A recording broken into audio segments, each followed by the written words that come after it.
Hi, this is John Romano, and I'm recording this lecture entitled Ascendant Church for my course, Medieval History. Now, as we've seen in other contexts, many people would consider the 13th century to be a time of outstanding achievement for Western Europe.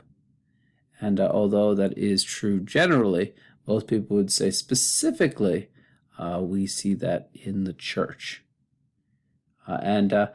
To get some sense of this, the many fronts on which the church was able to advance during this period of time, it's necessary to begin with one of the most interesting pontificates during that period, the pontificate of the man pictured here, Innocent III, who many would consider the greatest of all medieval popes. Innocent III came from a noble family, and he would be elected to the position of Pope in 1198. Before he started, he was well educated for the job. He had studied theology at Paris, and he had studied canon law at Bologna.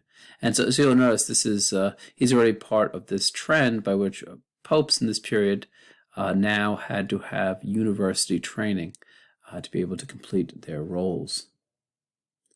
Altogether, we think that Innocent III sought to maximize the political power of the papacy. I would not confine him to a politician. In addition to making sure that the papacy had really an active role in the world, he also simultaneously thought about the moral reform of the church, improving the administration of the church. What he really thought is that as he begins to see these separate states, separate kingdoms really developing throughout Western Europe, he thought that the only way to really maintain peace and tranquility could be if all these different emperors and kings and lords could then acknowledge that the Pope was the supreme judge and arbiter whom God had set over all of them. And really in correspondence with this view, Innocent III frequently intervened in a host of different kinds of political matters during his time as Pope. He, for instance, at one point attempted to decide who would be the Holy Roman Emperor. So, for instance, the Pope ends up throwing his support to Friedrich II, which was one of the reasons why he was able to gain the position of emperor. Which was ironic inasmuch as Friedrich ended up actually being an opponent of the papacy. Also, there was a controversy that Innocent III gets himself enraveled in, involving the king pictured here, the French King Philip II Augustus. This king had ended up marrying a Danish princess, and he decided that but really, the king decided he did not like this princess, and then he decided that the only way to deal with this situation, inasmuch as divorce was not a possibility in this framework, was that he would annul the marriage on the pretext of that the two of them had been too closely related by blood. And this was really a very easy legal argument to make because so many of the nobles at the time in Western Europe were very closely related by blood. Instead, we see Philip II Augustus ends up marrying a southern Bavarian daughter of a lord, whom he liked much better. Innocent III, however, was not going to allow the king to just trample over marriage in this fashion, and he sent a papal representative known as a legate to persuade Philip to give way. He threatened that if the king refused to go back to the person he considered to be his legitimate wife, the Pope would lay an interdict on France. Now, we haven't spoken much about interdict, but it was one of the gravest powers that the Pope had. In essence, what an interdict would do was that in this area that the French king ruled over, it would suspend virtually all the public services of the church. So really, for those people who were faithful, really this would be a huge burden. And one of the few exceptions to that rule, I should say, is baptism, because it was believed for the salvation of the children in question, they had to be baptized. That combined this huge harsh penalty that was levied, combined with the fact that the second wife that the king had taken ended up dying, leads to a remarriage to the first one. So in essence, the papacy gets its way. Innocent III gets its way. The other major quarrel that Innocent III gets involved in is a quarrel with the English King John. We've already spoken a little bit about the fact that King John really did not tend to have an overly optimistic view of the independent power of the church as a whole.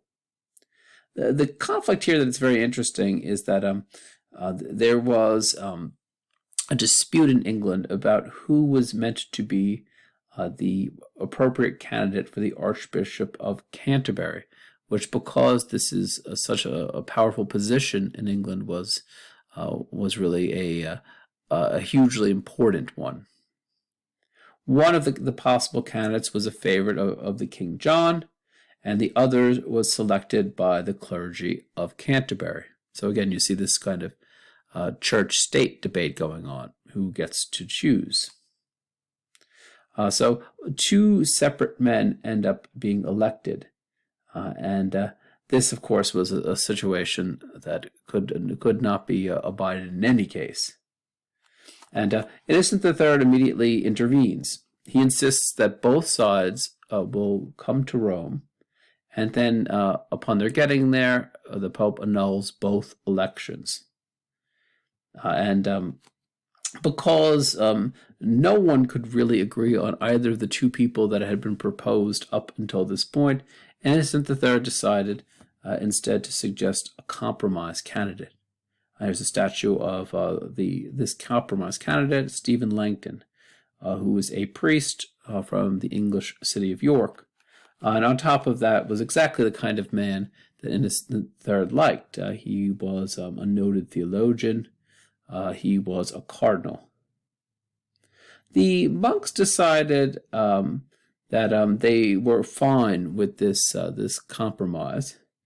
But the representatives that had been sent by the king to Rome to take part in this case had not actually been given the power to give consent to a third party. And as soon as John heard that this was the result of this, he was absolutely enraged by this outcome.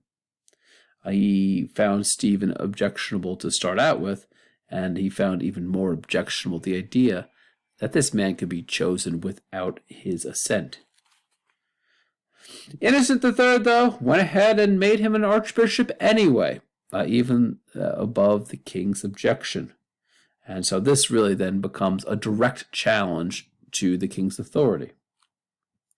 Innocent III, when the king refused to go along with this imposition of an archbishop, Innocent III decided to excommunicate the king and then lay an interdict on England. As a protest, John did not take this just lying down, but he actually begins to extort money from the church. Finally, though, the pressure of this situation gets to John, and he has enough other problems that he decides to settle with the Pope.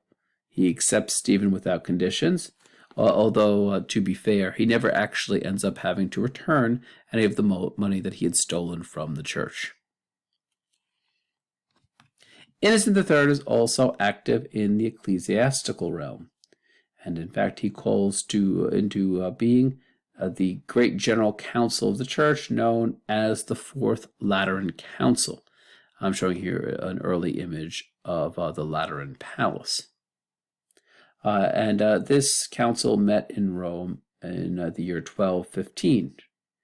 And really, it was a very impressive assembly that was attended by more than 400 bishops, 800 abbots, and representatives of all the great kings and lords of Europe. You'll read, and we'll discuss in the discussion some of the specific legislation. But most people would say that the Fourth Lateran Council really has reform in its bloodstream or in its scope. And reform in many different ways to make sure that everyone knew what the true Catholic faith was, to very carefully state what was heretical, what was against the orthodox opinion of the Church, to give definition to things that previously had been left somewhat hazy by the theology of the time. What exactly does transubstantiation of the Eucharist mean? That is the fact that what happens to the bread and wine during the Mass. We also see in the Fourth Lateran Council legislation about what do normal lay Catholics have to do. They have to, for instance, confess their sins to a priest at least once a year. On top of this, it also is really included ideas about reform for the clergy. The clergy had to be celibate, sober. They could not gamble or hunt or trade or drink in taverns. So they're supposed to be moral exemplars and act like it as well. On the whole, in the 12th and the 13th century, we see that the activities of what is known as the papal curia, essentially the the clergy who surrounded the Pope, and the Pope's agents really begin to expand enormously, especially as canon law becomes more and more important in its study.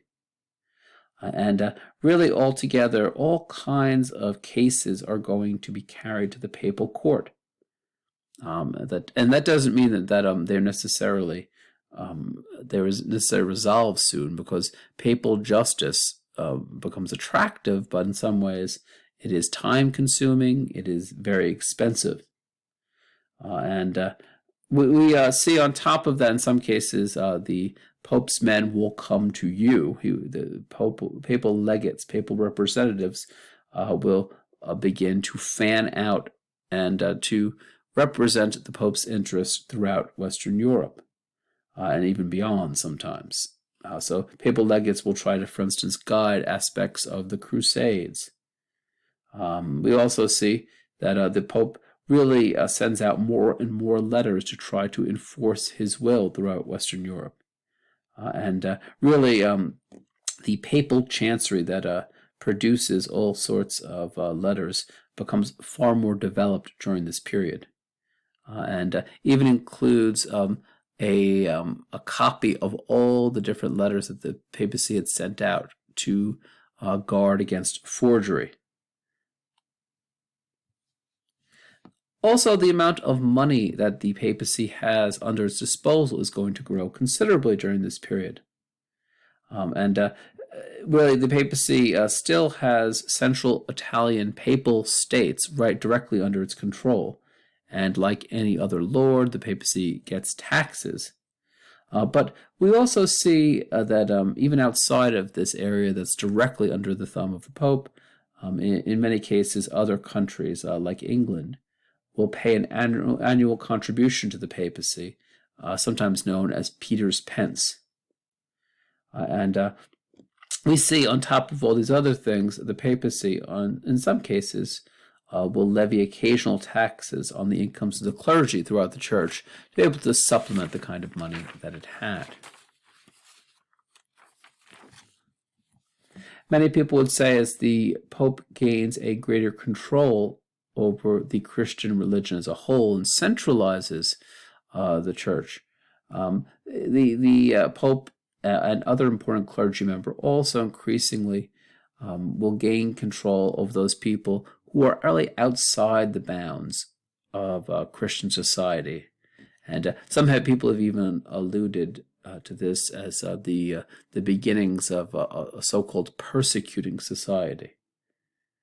And while there certainly is a lot of tolerance in some ways, it is fair to say that certain minority groups are targeted in a new way during this period. Some of these people, for instance, were heretics. And heretics comes from actually a Greek term that means choice. And the term means, in essence, people who did not hold to the orthodox opinions of the church, people who do not represent mainstream theological positions. In this time period in particular, many of the heretical movements that begin to arise are inspired by questions about wealth. And especially when some thinkers read the words of the gospel, and for instance, the lives of the early Christian community, they felt that Christians were called to poverty, to this kind of apostolic poverty. And for at least some people, it scandalized them the idea that the higher clergy had lives of luxury.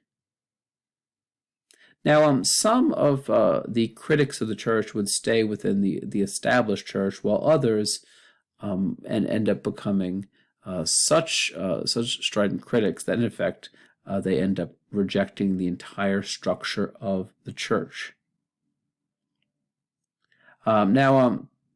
We had spoken about earlier that one of these groups, a group that had become important for one of these internal crusades in Western Europe, was the group we refer to as the Cathars.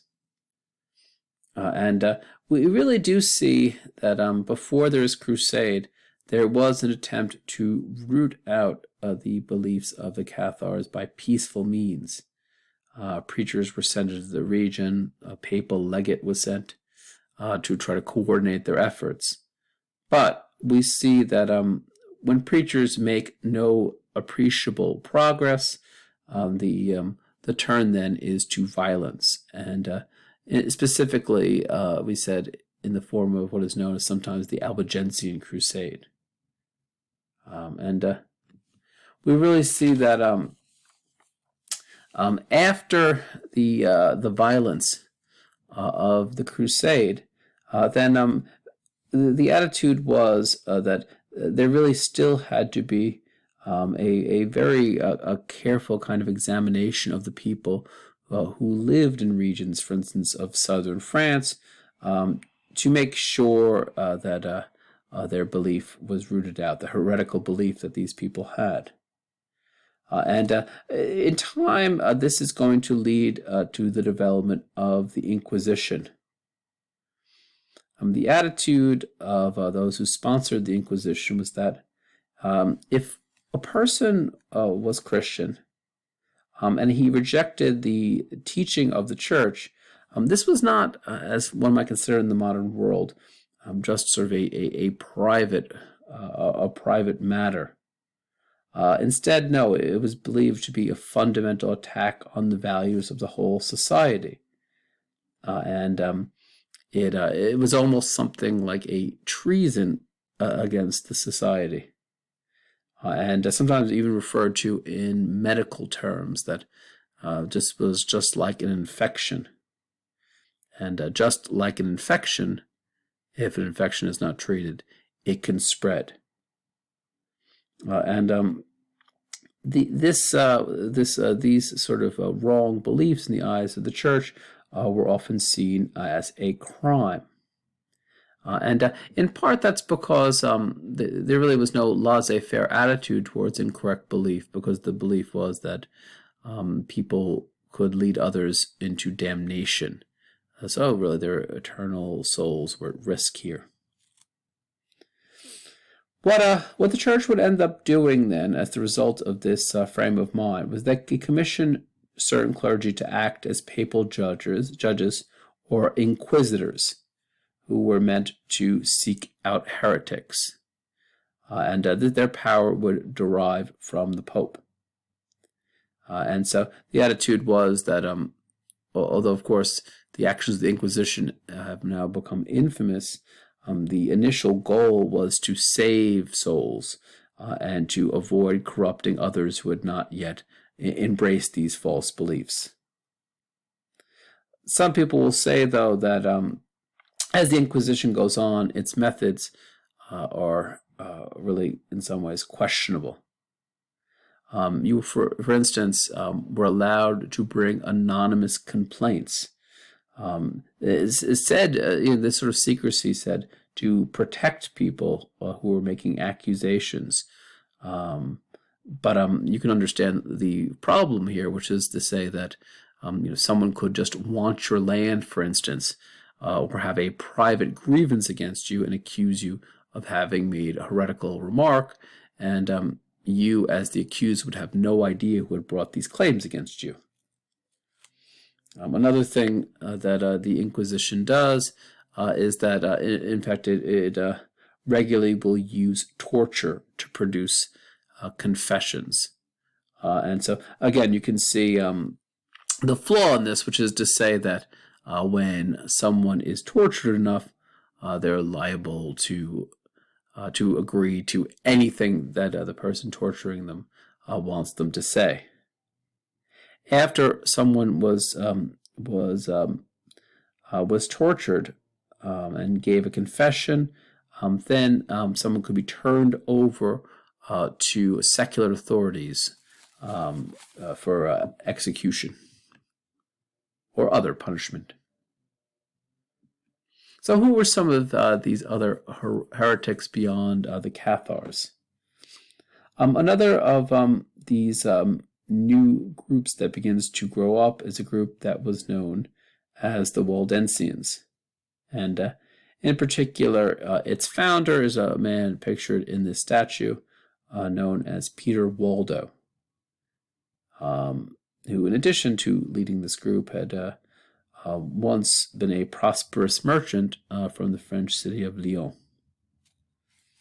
And we think that Waldo listened to the many stories of saints who chose to give up all of their goods, and he felt that he wanted to imitate them.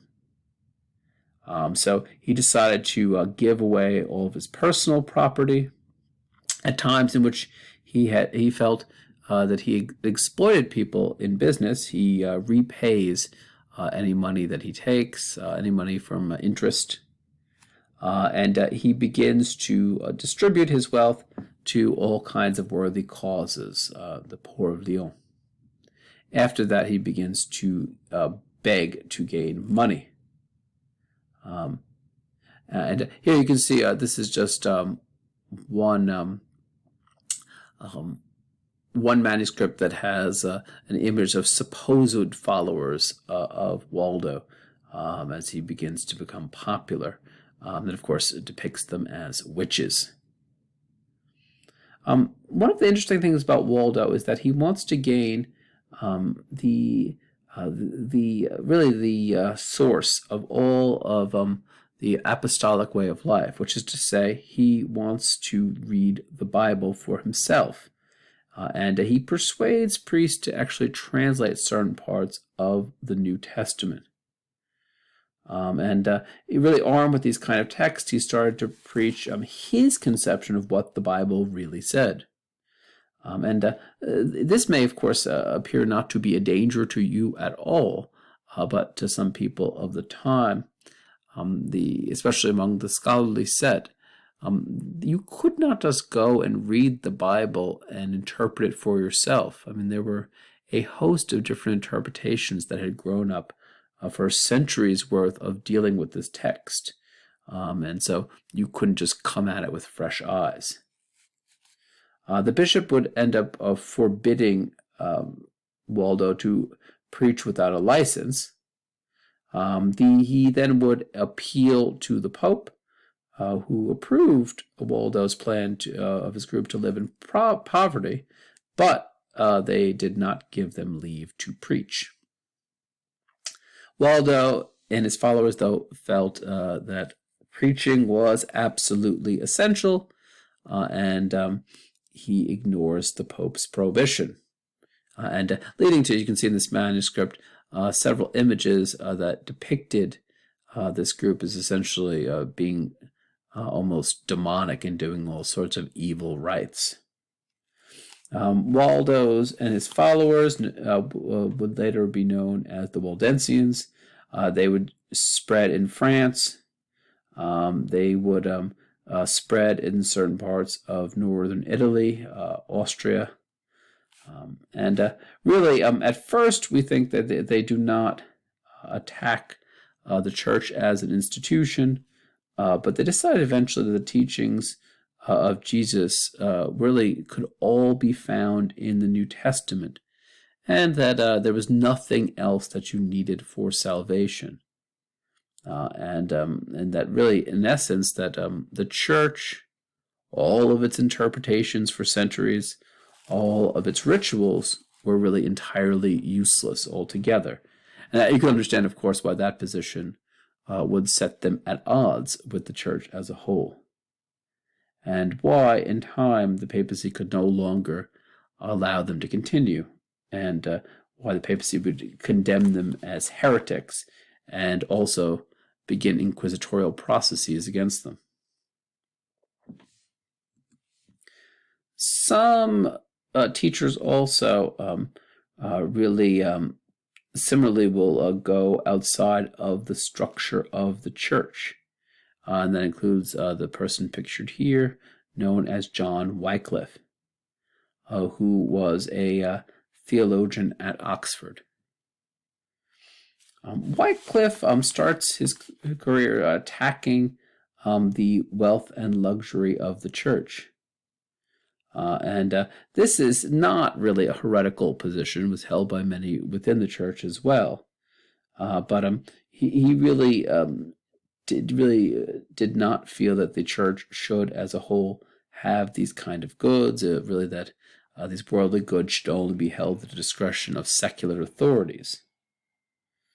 You can imagine that many nobles who did not fancy the idea of the church having this much land and wealth actually begin to support Wycliffe. Wycliffe would go on to teach that a true dominion would belong only to God, and that humans acted as God's agents on earth.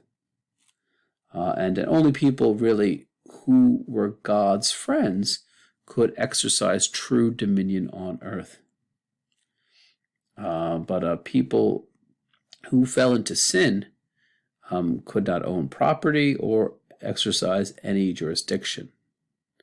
The practical implication of this position, and here is really where he gets into a lot of hot water, is the idea that a priest who is sinful did not have the ability to do the rituals of the church, the liturgy of the church. For instance, they would not be able to say the Mass. Wycliffe's views also begin to really stress predestination in time. He begins to feel that everything happened was willed by God. Some people who were simply predestined to salvation, others were predestined to damnation. Altogether, you can understand that these doctrines would have thrown the entire theological and ceremonial system of the church into disorder. And we see that Wycliffe responds by saying that, well, no, rituals, in fact, were not essential for salvation at all. Christians, in the true Christian way of life, is to be sought out in the Bible, not in the teachings of the church. And Wycliffe, too, will produce English translations of biblical texts for his followers. Wycliffe would be considered to be extremely dangerous, and he was condemned by the Pope, but because he ends up having friends among nobles who like his attitude about the church not owning things, he would live in protective custody for his life. he would end up attracting followers in his life, and in fact in his death more so, a group that was known as Lollards. And these people would sometimes spread through the English countryside, although they too would undergo inquisitorial processes and would eventually be wiped out. And both men would serve as inspiration for later Protestant groups. In this image, what you're seeing is that just to make sure that no one went ahead and used Wycliffe's bodily remains, as a form of relic, what they would end up doing is the church authority they would burn his bones and then cast his ashes into the river. Now, we've been speaking at this point about groups that would embrace poverty, but from a point of view that would detach them from the church. And part of the response, though, to heresy, and a group that also embraces apostolic poverty, is a group of new orders known as the mendicant or beggar orders that come into being in the church at this point. The most famous of these people is shown here, is known as Francis, and the group that would be founded around him would be known as the Franciscans. Francis had been the son of a prosperous merchant in the Italian city of Assisi. One day, as you can see here, he was praying in a church, and he received a vision from a saint. And as a result of this, he decided to repair this church. Francis also feels that it's important to repudiate all wealth and seek apostolic poverty. And in fact, he decides that he is going to surrender all his worldly goods. You can see here, he's actually giving back even his clothing to his father. You can see the kind of scandalized bishop attempting to cover him up. Francis, at this point, would work for his own food and accept all sorts of charity given to him by pious people. And we really see that in this new movement, Francis was going to insist upon absolute poverty. His Franciscans were not allowed to own any property at all.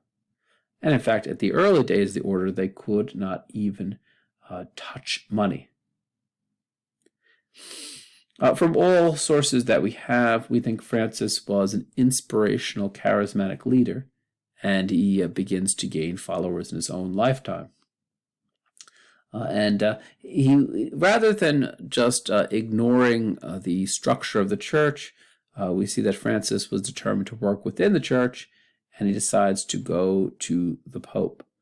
And this, in fact, is the same Pope we've spoken about earlier in this lecture, Innocent III. And supposedly, as you can see here, Innocent III had been prepared by this. He had received a vision in a dream that the church would begin to topple, and the only thing that would stop it from collapsing was Francis, who here you can see holding up the Lateran Church. Francis ends up formulating an extremely simple rule, far simpler than, for instance, some of the rules we've seen about, for instance, the Benedictines, largely sort of composed of a group of gospel passages put together. And we see that Innocent III, rather than perhaps, as one might expect, opposing Francis, or being afraid of this kind of apostolic poverty and sometimes the heresy that was sometimes very closely associated with it, Innocent is actually clever enough to decide to allow the Franciscans to remain within the church as a whole. And in fact, he is going to approve their order and give them permission to preach. And there's going to be, after this point, this very rapid spread of Franciscans. Italy, France, Germany, Hungary, Spain, all really will receive large contingents of Franciscans. Some, although they were accepted by the church, sometimes Francis and his followers would have a difficult time. Sometimes they would be themselves suspected of heresy. And they would do things that were very unusual. St. Francis, for instance, as you can see here, will actually pay a visit to the Sultan of Egypt and attempt to get him to convert to Christianity. And the answer was a polite no. But you can see that the sort of enormous optimism with which he approached his task.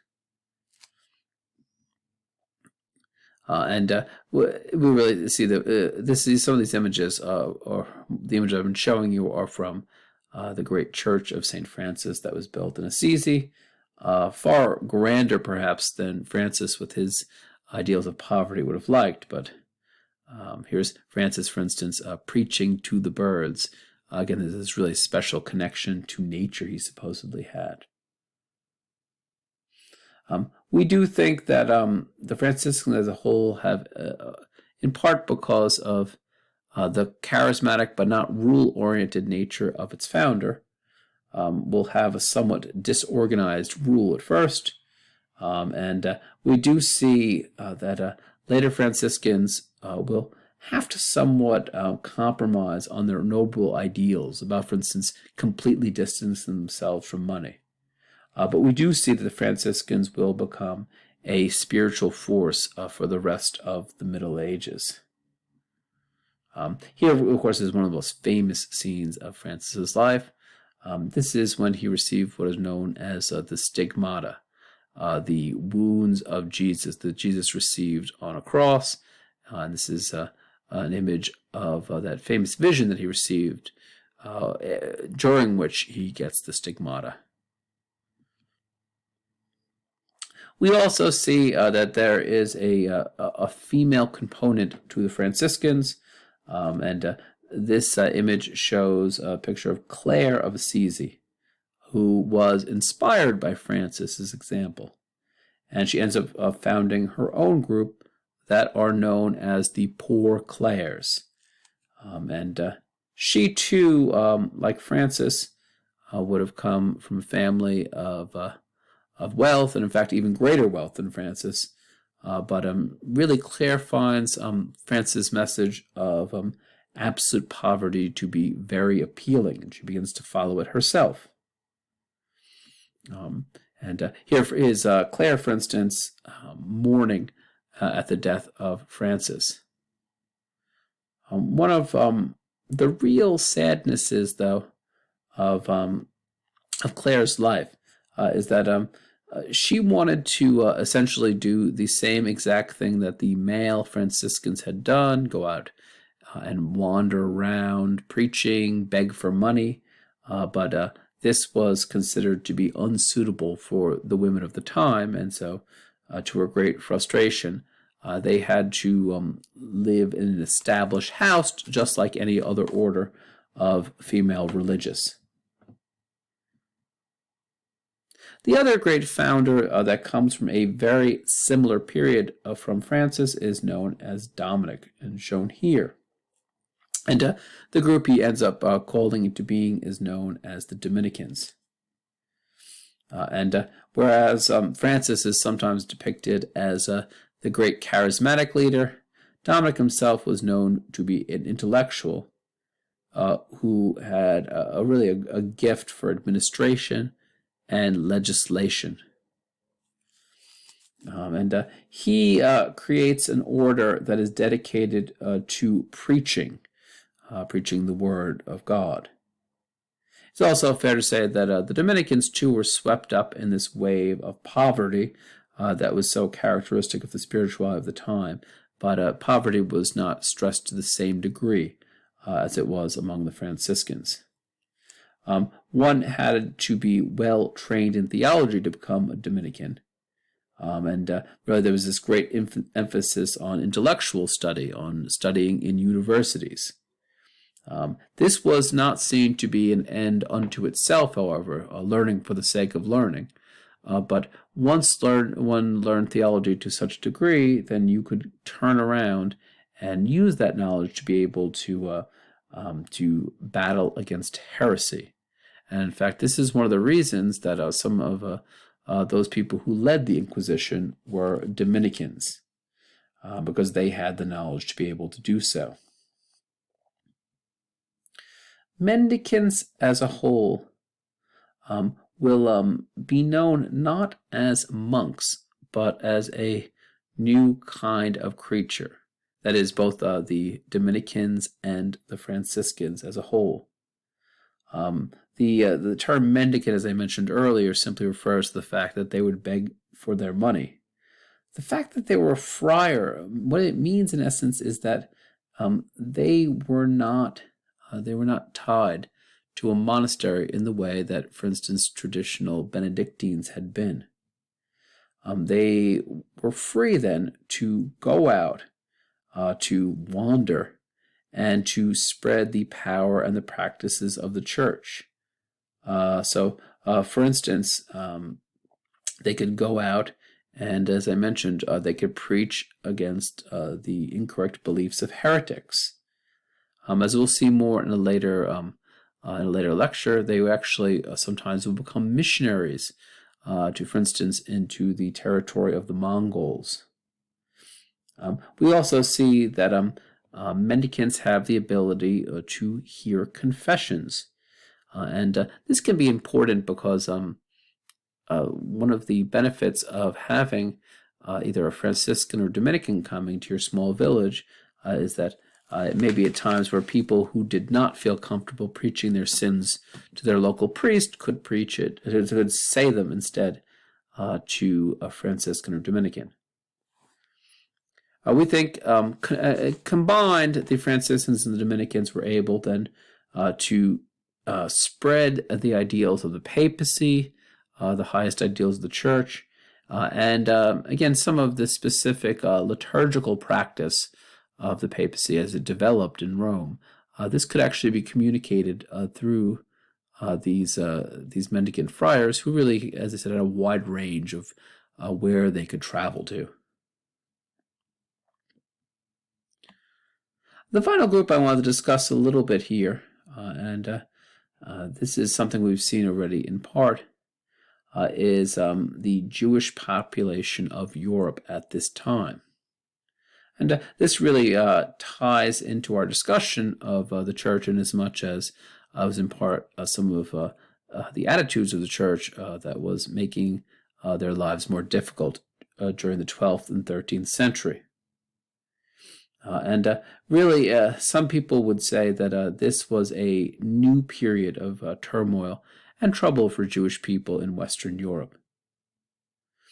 Now, we've already alluded to earlier that the church does have a long-standing official policy towards Jews that have been formed in the early centuries of the church, especially in the church father Augustine.